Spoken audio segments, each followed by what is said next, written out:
Pentakosta ketiga. Pentakosta ketiga adalah pencurahan Roh Kudus yang dahsyat di zaman now, melebihi yang terjadi di Azusa Street. Pentakosta ketiga akan mengakibatkan penuaian jiwa yang terbesar dan yang terakhir sebelum Tuhan Yesus datang kembali. Pentakosta ketiga akan membangkitkan generasi Yeremia, yaitu anak-anak muda yang dipenuhi Roh Kudus, cinta mati-matian kepada Tuhan Yesus, tidak kompromi terhadap dosa, dan akan bergerak untuk memenangkan jiwa. Pentakosta ketiga lahir di Indonesia dan bergerak ke bangsa-bangsa. Gerakan ini dari timur ke barat dan akan kembali ke Yerusalem. Pentakosta ketiga akan memberikan kuasa untuk menyelesaikan amanat agung, dan setelah itu Tuhan Yesus datang kembali. Mazmur 91 dalam lindungan Allah. Orang yang duduk dalam lindungan yang maha tinggi dan bermalam dalam naungan yang maha kuasa akan berkata kepada Tuhan, tempat perlindunganku dan kubu pertahananku, Allahku yang kupercayai. Sungguh dialah yang akan melepaskan engkau dari jerat penangkap burung, dari penyakit sampar yang busuk. Dengan kepaknya ia akan menudungi engkau, di bawah sayapnya engkau akan berlindung, kesetiaannya ialah perisai dan pagar tembok. Engkau tak usah takut terhadap kedahsyatan malam, terhadap panah yang terbang di waktu siang, terhadap penyakit sampar yang berjalan di dalam gelap, terhadap penyakit menular yang mengamuk di waktu petang. Walau 1.000 orang rebah di sisimu dan 10.000 di sebelah kananmu, tetapi itu tidak akan menimpamu. Engkau hanya menontonnya dengan matamu sendiri dan melihat pembalasan terhadap orang-orang fasik. Sebab Tuhan ialah tempat perlindunganmu, yang maha tinggi telah kau buat tempat perteduhanmu, malapetaka tidak akan menimpa kamu, dan tulah tidak akan mendekat kepada kemahmu, sebab malaikat-malaikatnya akan diperintahkannya kepadamu untuk menjaga engkau di segala jalanmu. Mereka akan menatang engkau di atas tangannya, supaya kakimu jangan terantuk kepada batu. Singa dan ular tedung akan kau langkahi, engkau akan menginjak anak singa dan ular naga.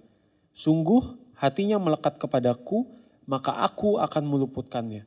Aku akan membentenginya sebab ia mengenal namaku. Bila ia berseru kepadaku, aku akan menjawab. Aku akan menyertai dia dalam kesesakan. Aku akan meluputkannya dan memuliakannya.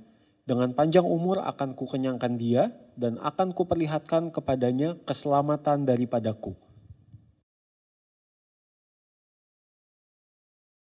Happy Sunday semuanya! Banyak orang bertanya-tanya, apakah pandemi yang kita hadapi adalah tanda kedatangan Tuhan Yesus yang kedua kali? Sebelum kita menjawab pertanyaan tersebut, kita harus mengerti bahwa kedatangan Tuhan Yesus dapat dibagi menjadi 2 tahapan. Tahapan pertama adalah pengangkatan gereja atau yang sering kita sebut dengan rapture. Pada tahapan ini, Tuhan Yesus akan datang di awan-awan dan menjemput kita untuk bersama-sama dengan Dia. Tahapan kedua adalah penampakan Kristus. Pada tahapan ini, Tuhan Yesus beserta orang-orang kudusnya akan mengalahkan antikristus di dalam perang Harmagedon, lalu mendirikan kerajaan 1000 tahun damai. Kita mempercayai bahwa pengangkatan gereja terjadi sebelum masa aniaya atau masa antikristus. Sehingga pertanyaannya adalah, apakah pandemi seperti COVID-19 saat ini dapat dikatakan sebagai tanda bahwa pengangkatan gereja atau rapture sudah dekat? Dalam Matius 24 ayat 4-12, Tuhan Yesus memberitahu murid-muridnya mengenai tanda-tanda yang akan terjadi menjelang kedatangannya yang kedua kali. Yaitu, yang pertama, goncangan-goncangan terhadap orang percaya. Yang kedua, goncangan-goncangan terhadap semua orang di bumi.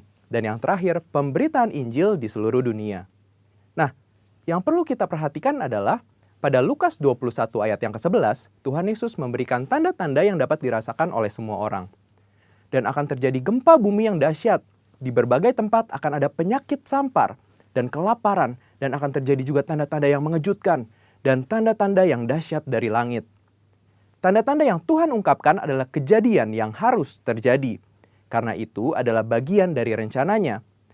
Dan tanda-tanda ini akan terjadi berulang-ulang di dalam sejarah manusia sebelum kedatangan Tuhan Yesus. Kita telah melihat banyak goncangan terjadi terhadap orang percaya. Banyak orang Kristen dianiaya karena percaya kepada Tuhan Yesus. Goncangan-goncangan juga terjadi kepada semua orang di bumi, seperti bencana alam, krisis ekonomi, bahkan merebaknya sakit penyakit. Efek dari goncangan-goncangan ini adalah meluasnya pemberitaan Injil, karena orang semakin mencari Tuhan di tengah penderitaan. Dan goncangan juga mendorong kita untuk segera melakukan apa yang Tuhan perintahkan, khususnya amanat agung. Dari pengertian ini, dapat kita simpulkan bahwa pandemi dapat dikatakan sebagai bagian dari tanda-tanda kedatangan Tuhan Yesus yang kedua kali. Saudara, yang perlu diingat adalah kita tidak dapat mengatakan bahwa setelah pandemi ini Tuhan Yesus pasti akan langsung datang. Tetapi kita juga tidak bisa berkata bahwa sesudah pandemi ini Tuhan Yesus pasti tidak akan datang. Karena Tuhan Yesus jelas mengajar bahwa orang percaya tidak dapat menghitung atau menduga kapan waktu kedatangannya. Tidak ada yang tahu. Tetapi kita diminta untuk mempersiapkan diri menyambut kedatangannya. Mengenai kedatangan Tuhan Yesus yang kedua kali yang sudah amat dekat juga sudah disampaikan Roh Kudus sejak 2009 kepada Pastor Niko Nyotora Harjo. Roh Kudus menunjukkan dalam Yoel 2 ayat 28-32 bahwa akan terjadi pencurahan Roh Kudus juga goncangan-goncangan yang luar biasa. Akan tetapi melalui hal tersebut akan ada banyak orang berseru kepada Tuhan dan diselamatkan. Tahun 2013, Tuhan memberikan pernyataan melalui Pastor Niko bahwa yang dimaksud dengan pencurahan Roh Kudus adalah Pentakosta yang ketiga. Sejak saat itu, Pentakosta ketiga aktif disebarkan di mana-mana. Pastor Russell Evans dari Planet Shakers Church, Australia mendapat penglihatan bahwa Roh Kudus sedang dicurahkan di Indonesia.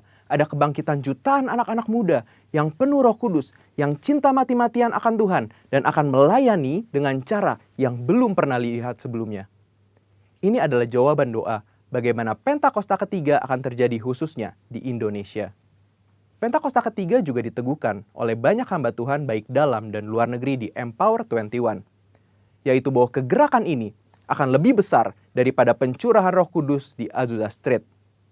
Roh Kudus memberi pengertian bahwa Pentakosta ketiga akan menuntaskan amanat agung dan setelah itu Tuhan Yesus akan datang kembali. Kita percaya bahwa ini pasti terjadi. Kita dapat mengambil kesimpulan bahwa pandemi yang sedang terjadi hari-hari ini adalah bagian dari tanda-tanda penggenapan Pentakosta ketiga, di mana pencurahan Roh Kudus dan goncangan yang terjadi akan mengakibatkan banyak orang berseru kepada Tuhan dan diselamatkan. Artinya, amanat agung Tuhan sedang digenapi. So, setelah kita mengetahui hal tersebut, apakah yang harus kita lakukan untuk menyambut kedatangannya? Ada 4 hal, yaitu yang pertama, hidup berjaga-jaga, artinya hidup kudus di hadapan Tuhan dan di hadapan manusia. Yang kedua, hidup siap sedia, artinya siap menyambut kedatangan Tuhan Yesus, kapan saja. Yang ketiga, hidup setia, melakukan perintah Tuhan, artinya melakukan amanat agung Tuhan Yesus dengan Pentakosta yang ketiga. Dan yang terakhir, hidup intim dengan Tuhan, artinya banyak membaca, merenungkan, melakukan firman Tuhan, banyak memuji, menyembah Tuhan, dan banyak berdoa berbahasa roh. Saudara, walaupun pandemi COVID-19 mempunyai dampak negatif bagi dunia, tetapi jangan lupa, bagi kita yang percaya kepada Tuhan Yesus, pandemi ini adalah bagian dari tanda-tanda kedatangan Tuhan Yesus untuk menjemput kita, gerejanya. Mari persiapkan diri kita dan senantiasa menanti-nantikan kedatangannya. Haleluya! Tuhan Yesus memberkati.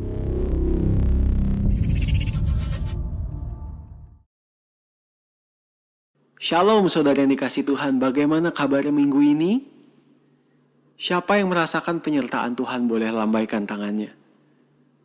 Puji Tuhan, saya yakin dan percaya di atas setiap hal yang Tuhan izinkan terjadi, semuanya hanya untuk mendatangkan kebaikan bagi kita bilangan orang-orang yang mengasihi Tuhan. Amin saudara.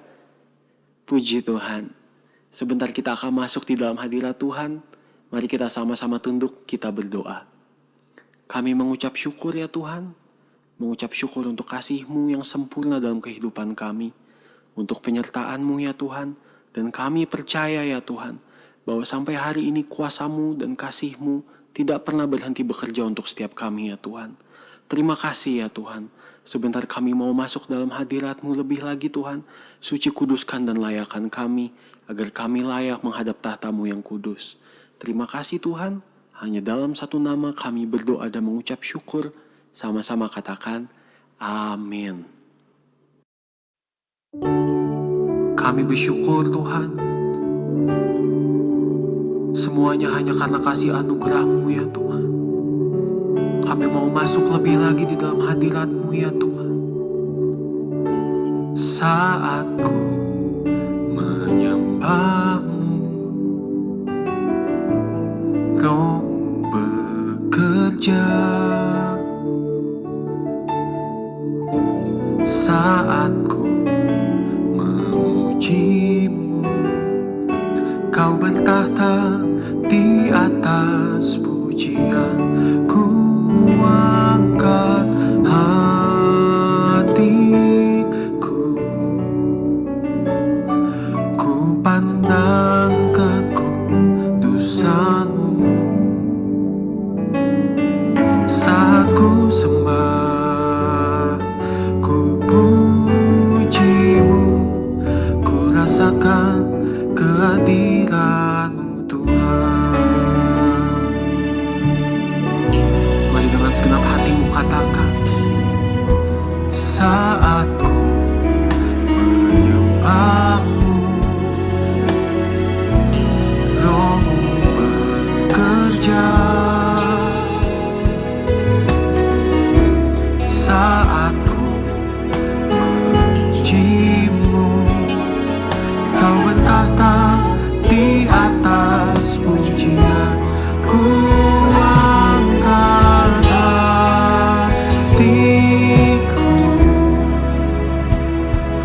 ku pandang kekudusan-Mu. Saat ku sembah, ku puji-Mu, ku rasakan kehadiran-Mu Tuhan. Ku angkat hatiku, ku pandang kekudusan-Mu. Saat ku sembah, ku puji-Mu, ku rasakan kehadiran-Mu Tuhan. Mari sama-sama angkat pujian ini. Katakan, saat ku menyembah-Mu, Roh-Mu bekerja. Saat ku memuji-Mu, Kau bertahta di atas pujian. Ku angkat hatiku, ku pandang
persembahkan, kami muliakan nama-Mu, kami agungkan. Haleluya, haleluya, haleluya Tuhan, haleluya Yesus, kami muliakan nama-Mu. Kiana ya bala shanda ya raba, kiana ya bala bala bala, ina ya raba bala shanda ya raba bala bala bala bala bala. Mari berbahasa roh sama-sama. Kina ya raba bala shanda ya raba bala shanda ya raba bala bala bala, ina ya raba bala shanda ya raba bala bala bala, kuna raba bala shanda ya raba bala shanda ya raba bala bala bala bala bala. Kina ya raba bala shanda ya raba bala bala bala bala bala, kina ya raba bala bala bala bala bala bala bala, kuna raba bala shanda ya raba bala bala bala bala bala bala. Kami sembah, kami muliakan nama-Mu, kami tinggikan Yesus selamanya. Sebab hanya di hadirat-Mu kami bertelut ya Tuhan, sebab hanya dalam hadirat-Mu Tuhan kami bersujud ya Tuhan. Terima kasih Tuhan. So here I bow to lift You high, Jesus, be glorified in all things. For all my life I am Yours, forever Yours. So here I bow, so here I bow to lift You high, Jesus, be glorified in all things. For all my life I am Yours, forever Yours. Katakan God here, God here and now, be lifted high, right here and now, be glorified. God of heaven and earth, God who brought me back to life, I am Yours, forever Yours. Katakan God here, God here and now, be lifted high, right here and now, be glorified. God of heaven and earth, God who brought me back to life, I am Yours, forever Yours. Mari berikan kemuliaan yang terbaik buat Tuhan. Dengan segenap hatimu katakan, so here I bow to lift You high, Jesus, be glorified in all things. For all my life I am Yours, forever Yours. I am Yours, forever Yours. I am Yours, forever Yours. Mari berikan tepuk tangan yang terbaik, sorakan haleluya Tuhan, haleluya.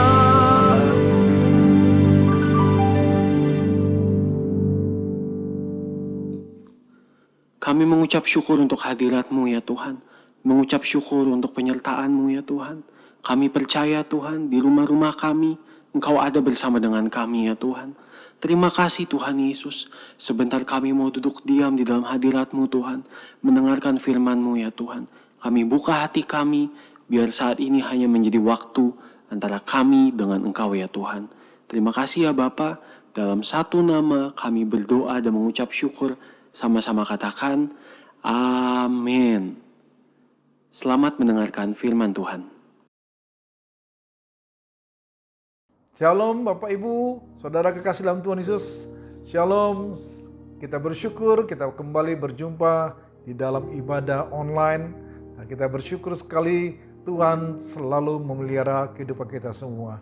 Dan perhatikan baik-baik keadaan saudara dan saya bersama dengan keluarga kita sama-sama di rumah supaya menjaga segala kehidupan saudara yang ada hari-hari dalam masa-masa yang sekarang ini sedang berlangsung. Hari ini kita mau belajar pesan firman Tuhan bicara tentang kedewasaan rohani bagi setiap umat Tuhan. Nah, Alkitab menuliskan dalam 1 Korintus pasal ke-13 ayat 11, ketika aku kanak-kanak, aku berkata-kata seperti kanak-kanak. Aku merasa seperti kanak-kanak. Aku berpikir seperti kanak-kanak. Sekarang sudah aku menjadi dewasa, aku meninggalkan sifat kanak-kanak itu.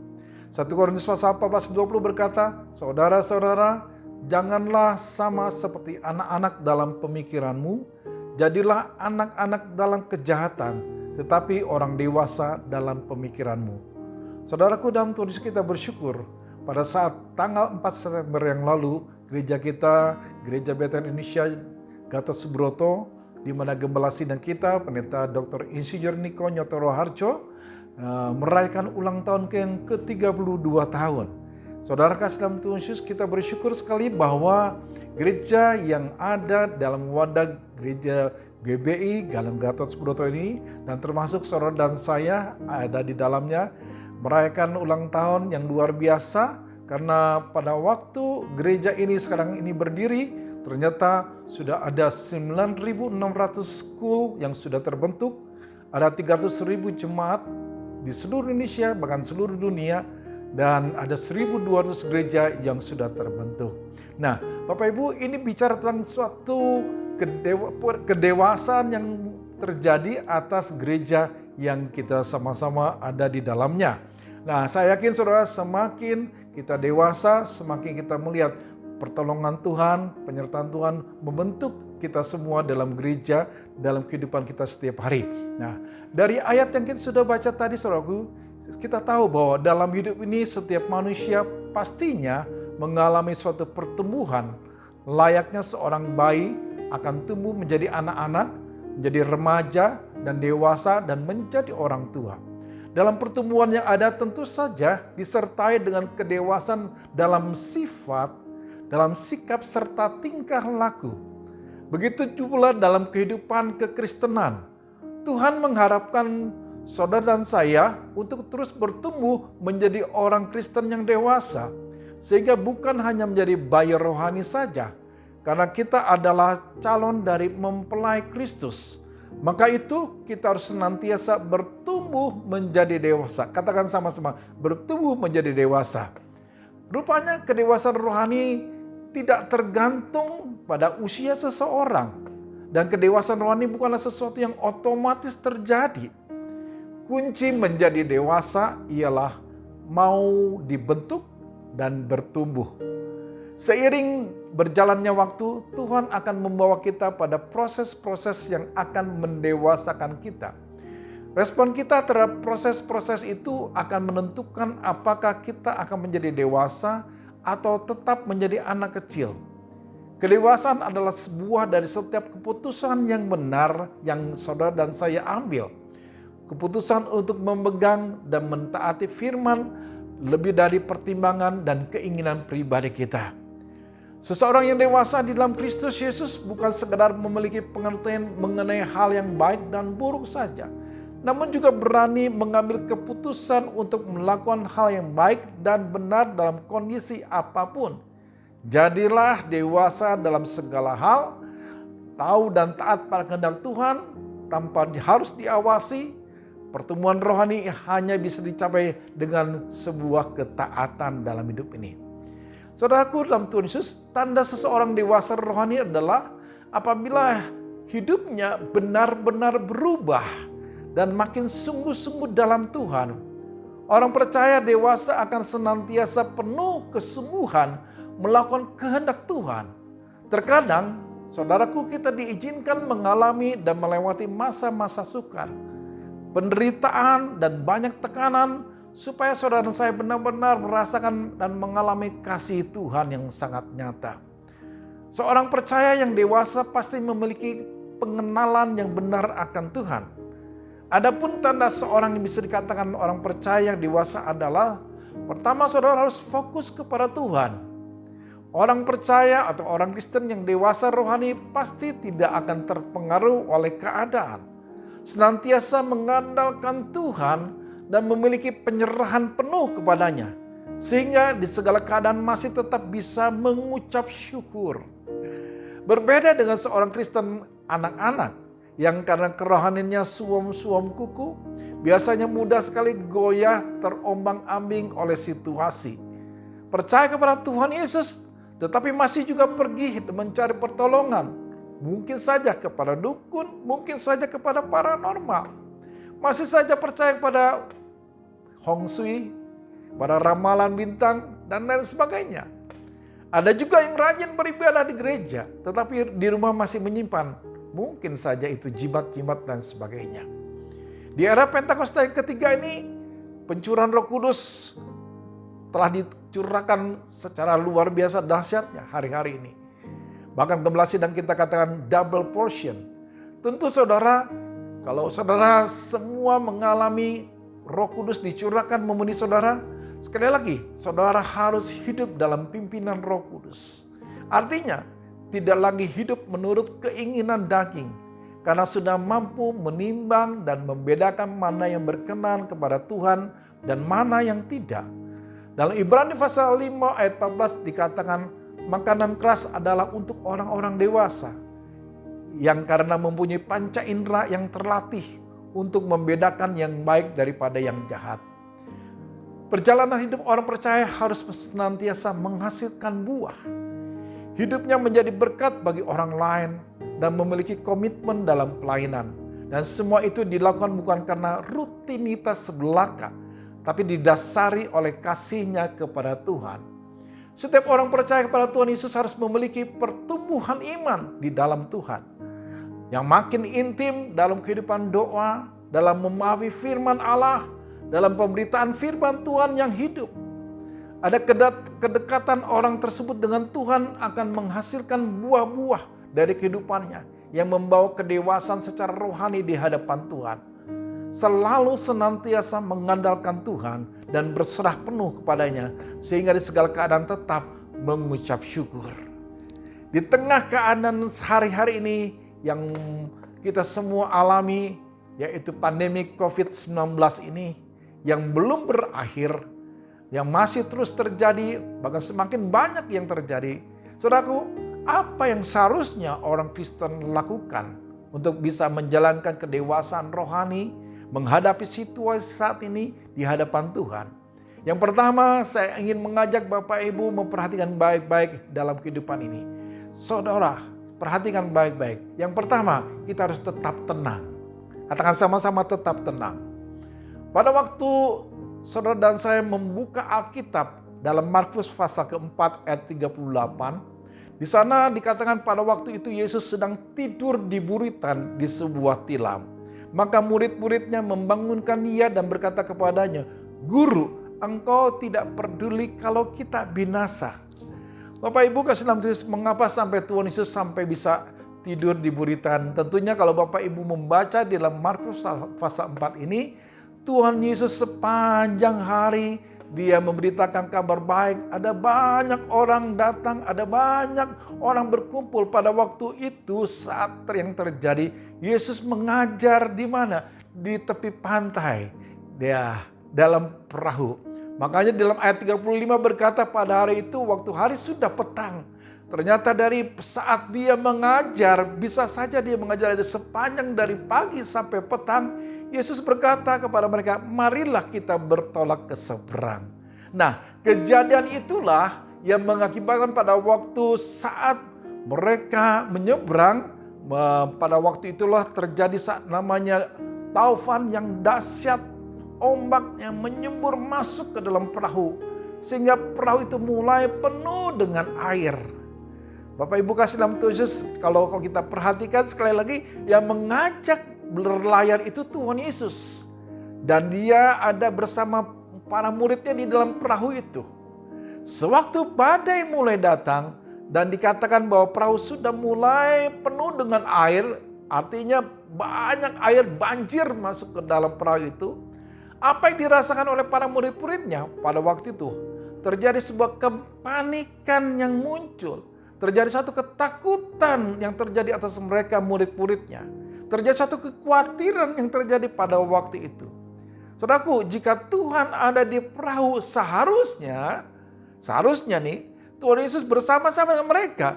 Para murid harus benar-benar yakin bahwa mereka tidak akan karam. Mereka tidak akan tenggelam saat badai terjadi. Bukannya malah panik. Kenapa mereka panik? Karena badai hidup yang menerjang begitu besar. Bapak Ibu, saat saudara dan saya hari ini mungkin saja menghadapi suatu situasi yang tidak begitu mengenakan, situasi yang tidak menentu yang terjadi, janganlah panik, tetaplah tenang. Mungkin karena ada badai hidup yang menerjang begitu besar di tengah kehidupan keluarga, di tengah kehidupan pekerjaan dan usaha, dalam kehidupan masyarakat sekitar kita. Setiap kita kemungkinan besar bertemu dengan berbagai macam-macam tipe badai yang dihadapi. Mungkin saja dalam sebuah keluarga ada anak-anak yang mau melanjutkan sekolahnya atau kuliahnya yang mulai harus dipersiapkan. Itu suatu bisa disebut dengan badai. Kebutuhan rumah tangga secara finansial itu juga bisa menjadi badai. Kurangnya kasih sayang dan perhatian kepada pasangan maupun kepada anak-anak itu bisa menjadi badai dalam sebuah rumah tangga dan lain sebagainya. Sesuatu yang membuat kita bergumul, bagaimana nanti, bagaimana uangnya, bagaimana biayanya, bagaimana dari mana uangnya. Seringkali menghinggapi kepada setiap orang. Tapi ingat, Tuhan ada bersama dengan kita. Tuhan ada bersama-sama ada di dalam perahu. Tuhan Yesus masih berada di dalam perahu. Tuhan Yesus masih berada di dalam kehidupanmu, saudaraku. Tenanglah di tengah badai. Bukan berarti ketika saudara saat engkau tenang di tengah badai, engkau melarikan diri dari kenyataan itu. Melainkan saudara siap menghadapi kenyataan bahwa betul ada kesulitan-kesulitan yang terjadi. Tapi ketika saudara hadapi itu, mari berseru dengan iman. Dia pasti sanggup menenangkan badai sehebat apapun. Jangan panik. Tuhan Yesus selalu bersama kita. Hanya bersama Yesus saja kita bisa tenang menghadapi badai kehidupan. Yang kedua, jangan mendua hati. Tidak ada seorang pun dapat mengabdi kepada dua Tuhan. Karena jika demikian ia akan membenci yang seorang dan mengasihi yang lain. Atau ia akan setia kepada yang seorang dan tidak mengindahkan yang lain. Kamu tidak dapat mengabdi kepada Allah dan kepada Mammon. Matius pasal 6 ayat 22 berkata demikian. Yeremia pasal 44 ayat 8 berkata, mengapa kamu mau menimbulkan sakit hatiku dengan perbuatan tanganmu, yakni membakar korban kepada Allah lain di tanah Mesir yang kamu masuki untuk tinggal sebagai orang asing di sana. Saudaraku, salah satu faktor yang sering kali menjadi penyebab retaknya sebuah keharmonisan dalam sebuah rumah tangga adalah ketika salah satu dari mereka, suami atau istri melakukan perselingkuhan atau kehadiran orang ketiga. Hal itu menunjukkan bahwa salah satu dari pasangan telah mendua hati dan tidak lagi setia terhadap pasangannya. Inilah yang juga diperbuat oleh bangsa Yehuda, di mana mereka tidak lagi mengasihi Tuhan sepenuh hati, tidak lagi setia kepadanya. Bangsa Yehuda sudah tidak lagi menempatkan Tuhan sebagai penguasa tunggal, karena ada Allah lain yang bertata di hati mereka. Tanda bahwa hati mereka telah bercabang. Bapak Ibu, itu yang disirakan di Alkitab kita dalam Yeremia pasal 44 ayat 8, Bapak Ibu. Orang yang benar-benar percaya pada Tuhan Yesus akan menempatkan dia sebagai raja dan pemimpin bagi kehidupannya. Sehingga ia akan taat melakukan apa yang diperintahkannya. Selain itu, orang yang benar-benar percaya kepada Tuhan pasti tidak akan pernah mendua atau bercabang hati. melainkan berkomitmen untuk mengabdikan diri kepada Tuhan di segala keadaan, bahkan sampai akhir hidupnya. Jangan mendua dalam hatimu. Yang ketiga, kita harus mencari Tuhan. Pada waktu itu mereka akan berseru kepadaku, tetapi tidak akan kujawab. Mereka akan bertekun mencari aku, tetapi tidak akan menemukan aku. Amsal pasal 1 ayat 28. Selama saudara dan saya mencari Tuhan, tidak dengan segenap hati, setengah-setengah atau tidak sungguh-sungguh, maka Tuhan tidak berkenan untuk menemui kita. Dan apabila saudara berseru dan datang untuk berdoa kepadaku, maka aku akan mendengarkan kamu. Apabila kamu mencari aku, kamu akan menemukan aku. Apabila kamu menanyakan aku dengan segenap hati, aku akan memberi kamu menemukan aku. Demikian firman Tuhan, dan aku akan memulih keadaanmu. Yeremia 29 ayat 12-14 berkata demikian. Sekali lagi, bukan rahasia umum bahwa orang mencari Tuhan dengan sungguh-sungguh ketika sedang dalam keadaan terdesak atau berada dalam situasi sulit. Begitu tertimpa masalah berat, jalan buntu, kita menghampiri Tuhan dengan ratapan, dengan linangan air mata. Namun begitu tetap Tuhan beri jalan keluar, masalah teratasi, sakit penyakit disembuhkan, ekonomi keluarga dipulihkan, bisnis lancar, segala sesuatunya kembali berjalan baik dan normal. Mereka tidak lagi ketika saat menghadapi itu, pertolongan Allah nyata, tidak lagi gigih mencari Tuhan. Semangat kita mencari Tuhan perlahan redup, dan roh pun tidak lagi menyala-nyala bagi Tuhan. Kita lupa apa yang telah Tuhan kerjakan. Jangan menganggap Tuhan yang membutuhkan kita, saudaraku. Melainkan kitalah yang sangat membutuhkan itu. Membutuhkan Tuhan Yesus. Sebab itu mencari Tuhan itu penting dalam hidup ini. Karena ketika saudara mencari Tuhan, maka Tuhan sendiri akan datang mendengarkan setiap doa-doa kita. Dan yang terakhir, jauhkan segala dosa dalam hidup saudara dan saya. Roma pasal 13-14 berkata, tetapi kenakanlah Tuhan Yesus Kristus sebagai perlengkapan senjata terang, dan janganlah merawat tubuhmu untuk memuaskan keinginannya. Jika Tuhan izinkan kita harus mengalami berbagai macam persoalan dan pergumulan hidup yang teramat berat, tentunya Tuhan punya maksud yang baik, yaitu ingin membawa kita semakin mendekat kepadanya dengan kerendahan hati. Mendekat kepada Tuhan dengan kerendahan hati berarti tetap beribadah kepada Tuhan dengan kesungguhan, menunjukkan kerajinan yang penuh dalam mengerjakan segala hal yang dipercayakan kepada kita sesuai dengan kasih karunia-Nya. Dan juga dalam kesungguhan hati untuk mengasihi sesama kita, serta menjauhkan hidup kita dari segala keinginan dosa. Sehingga ketika hidup layak dalam hadirnya, saudara dan saya, saudara akan diperkenankan oleh Tuhan. Sebab itu, ingat baik-baik, pakailah perlengkapan senjata terang, yaitu siapa? Tuhan Yesus Kristus. Dan janganlah merawat tubuh saudara untuk memuaskan keinginanmu. Jauhkan segala dosa yang ada, yang muncul dalam hidup ini. Mungkin ada berbagai macam hal yang terjadi, yang mungkin saja terbuka untuk jalannya dosa itu muncul, untuk saudara kerjakan dan lakukan. Tapi tolaklah itu. Marilah jauhkan hidup dari segala keinginan itu. Sehingga saudara dan saya menjadi orang yang hidupnya layak di hadapan Tuhan. Pertanyaannya, renungkanlah, sudah berapa lama saudara dan saya mengikuti Tuhan? Seberapa tahun kita menjadi anaknya? Adakah perubahan yang orang sekitar rasakan melalui kehidupan saudara dan saya? Apakah orang lain melihat kita bersikap lebih sabar? Ataukah kita masih gampang marah, mudah tersinggung, sulit mengampuni? Apakah kita semakin peduli, berbelas kasihan terhadap orang-orang yang secara sosial kurang beruntung dari kita? Kalau itu terjadi, Bapak Ibu, perhatikan, renungkan baik-baik dalam hidupmu.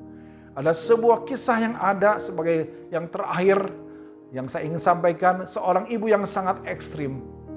Dia dalam sebuah buku berkata begini, 10 dari 19 anak Susana meninggal, mereka berumur 2 tahun dan salah seorang anak perempuannya cacat. Namun ia menulis dalam buku hariannya bahwa semua penderitaannya terjadi untuk meningkatkan kebaikan dan kebaikan kekal, kemuliaan bagi Tuhan.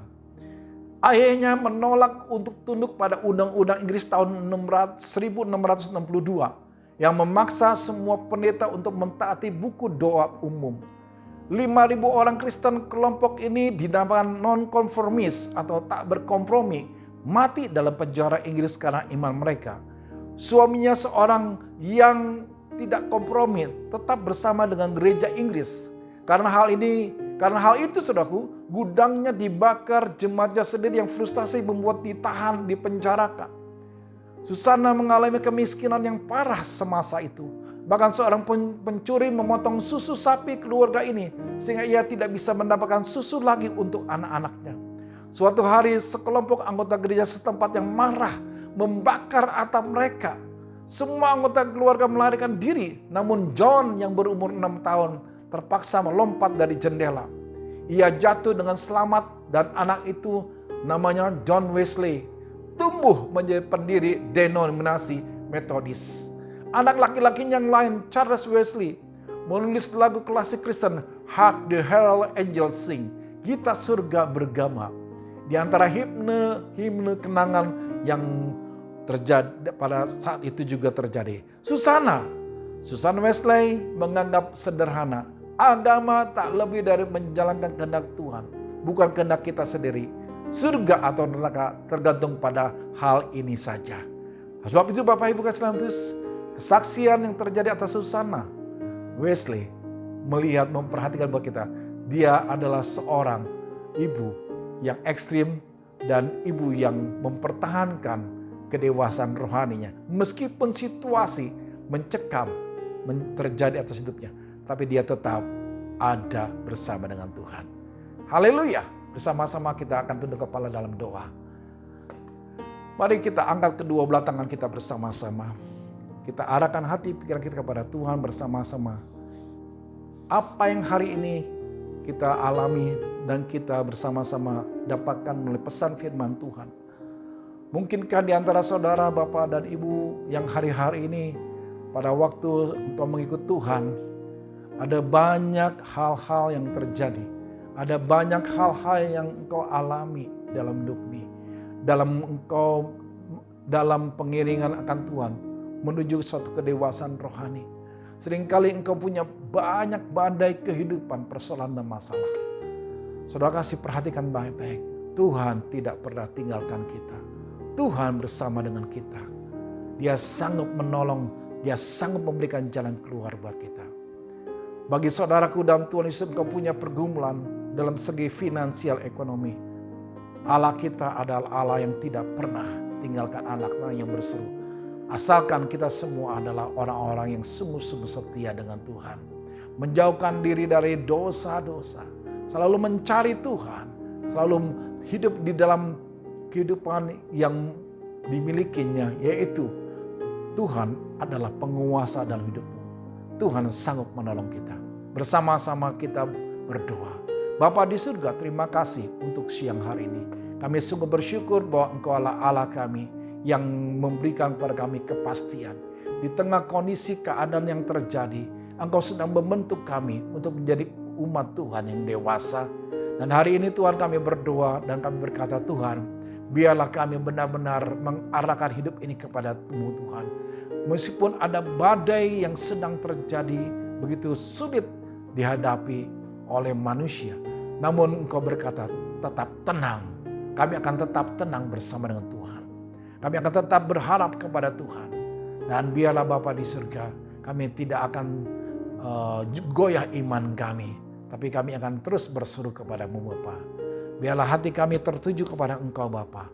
Kami percaya Tuhan, yang ada di rumah-rumah, setiap jemaat yang mengalami berbagai masalah tekanan, hari ini Tuhan buka jalan dan buka jalan. Mujizat masih ada. Yang sakit Tuhan sembuhkan dalam nama Yesus. Yang beban berat Tuhan akan berikan jalan keluar. Yang putus asa kecewa Tuhan berikan penghiburan di dalam nama Yesus Tuhan. Dan kami berdoa Bapa sekali lagi, curahkan kasih dan kuasa Tuhan kepada setiap umat-Mu yang ada di rumah-rumah. Biarlah Tuhan selalu hadir menyertai mereka. Terpujilah nama Yesus kekal selama-lamanya. Dengan ucapan syukur kami berdoa dan berterima kasih. Haleluya. Amin. Bapak, Ibu, dan Saudaraku, kita bersama-sama masuk dalam perjamuan kudus. Kita masuk perjamuan kudus, kita bersama-sama menyanyikan satu buah lagu, mengingat semua kebaikan Tuhan yang terjadi buat kita semua. Haleluya, puji Tuhan. Dia Yesus telah mati bagiku. Dia Tuhan selamatkan jiwaku. Bagi Dia pujianku tak dapat ku balas kasih-Nya. Dia angkatku jadi anak-Nya, beri damai di dalam hidupku. Bagi Dia sembahku, hanya Dia segalanya bagiku. Bagi Dia segala pujian, hormat serta syukur kekal selamanya. Bagi Dia segala pujian, hormat serta syukur selama-lamanya. Musikan menyanyikan lagu ini dengan lemah lembut. Kita bersama-sama kita masuk dalam perjamuan kudus. Perjamuan kudus ini adalah perjamuan Tuhan Yesus sendiri. Setiap kali kita masuk dalam perjamuan kudus ini, inilah pesan Tuhan kepada saudara dan saya. Biarlah ini menjadi peringatan akan daku. Bapak, Ibu, dan saudaraku dalam Tuhan Yesus, kita diminta untuk mengingat kebaikan Tuhan Yesus, kesetiaan Tuhan Yesus, bahkan pengorbanannya, agar saudara dan saya lebih mengasihi Dia dan lebih mengasihi sesama. Mari bersama-sama kita akan tundukkan kepala dalam doa. Tuhan, siapakah kami ini ya Bapa? Sebelum kami mengenal Tuhan Yesus, kami adalah orang-orang yang berdosa. Upah dosa adalah maut, mati. Tapi Engkau yang tidak berdosa telah dijadikan dosa oleh karena kami Tuhan. Engkau harus turun dari surga yang mulia, menjelma menjadi manusia, bahkan mati di kayu salib dengan penderitaan yang sangat luar biasa. Sungguh kalau kami renungkan betapa baiknya Engkau Tuhan. Engkau pilih kami menjadi anak-anak-Mu, menuntun kami, memberkati kami, membela kami, melindungi kami Bapa. Engkau sungguh baik, sangat baik buat kami. Terima kasih Bapa di surga. Saudaraku dalam Tuhan Yesus, Tuhan mau memberkati saudara melalui perjamuan kudus ini. Tetapi Tuhan mau saudara makan dan minum dengan cara yang benar. Masing-masing sekarang saudara berdoa, lihat keadaanmu, introspeksi, uji keadaanmu, jangan simpan dosa. Minta ampun kepada Dia dan berdoa. Mari saudaraku berdoa bersama-sama. Ya Tuhan, lihatlah kami semua anak-anak-Mu yang sedang berdoa. Ampuni kami Bapa, ampuni kesalahan kami. Kami sering salah dalam banyak hal Tuhan. Tuhan berkati umat-Mu, berkati para pelayan-Mu Tuhan Yesus. Kami akan masuk dalam perjamuan kudus dengan ucapan syukur. Hanya di dalam nama Yesus Kristus kami berdoa. Haleluya. Haleluya. Amin. Mari Bapak, Ibu, dan saudaraku yang di rumah, kita angkat roti kita di tangan kanan kita tinggi-tinggi. Sebab apa yang telah aku teruskan kepadamu telah aku terima dari Tuhan, yaitu bahwa Tuhan Yesus pada malam waktu Ia diserahkan mengambil roti. Kita angkat roti di tangan kanan kita tinggi-tinggi. Dan sesudah itu Ia mengucap syukur atasnya, Ia memecahkannya dan berkata, inilah tubuhku yang diserahkan bagi kamu. Perbuatanlah ini menjadi peringatan akan aku. Saudaraku yang dikasihi Tuhan, bukankah roti yang kita pecah-pecahkan ini adalah persekutuan dengan tubuh Kristus? Mari kita makan di dalam nama Tuhan Yesus Kristus.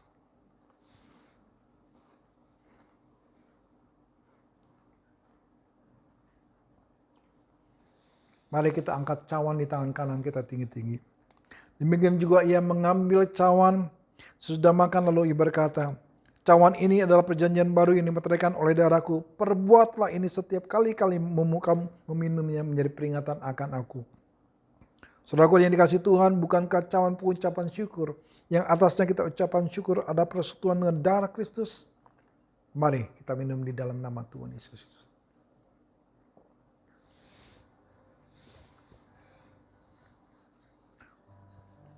Mari semua bersyukur kepada Tuhan.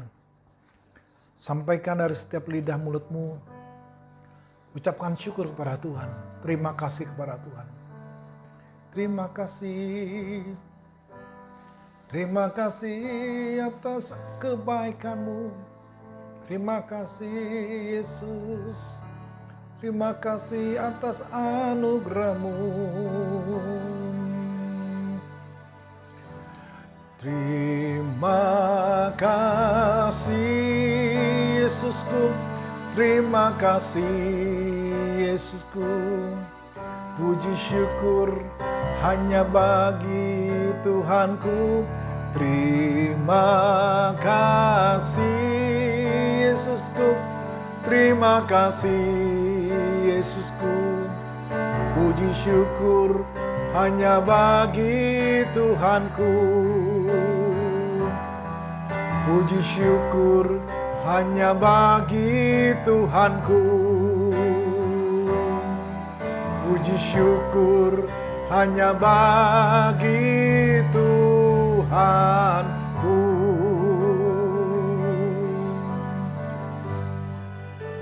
Terima kasih Bapa, kami bersyukur, kami mengingat atas semua kasih kebaikan Tuhan, pengorbananmu di kayu salib, supaya kami lebih mengasihi Engkau lagi Tuhan. Terima kasih untuk semua yang telah terjadi. Terima kasih Yesus, terima kasih dalam nama Yesus kami berdoa. Haleluya. Amin. Bapak, Ibu, dan Saudara kasih dalam Tuhan Yesus, sebelum kita menutup ibadah online ini, kita bersama-sama, kita angkat kedua belah tangan kita, biarlah kita semua menerima berkat dari Bapa di surga. Kekasih-kasih Yesus Kristus, terimalah berkat. Berkat yang datang dari Allah Bapa di surga. Di dalam anak yang tunggal, Yesus Kristus sebagai Tuhan dan Juru Selamat pribadi kita. Perhiburan, pertolongan, kuasa, pembelaan dari Roh Kudus menyertai kita semua. Dari hari ini sampai kedatangan Yesus dua kali dan bahkan sampai selama-lamanya. Yang percaya serta diberkati Tuhan bersama-sama katakan amin.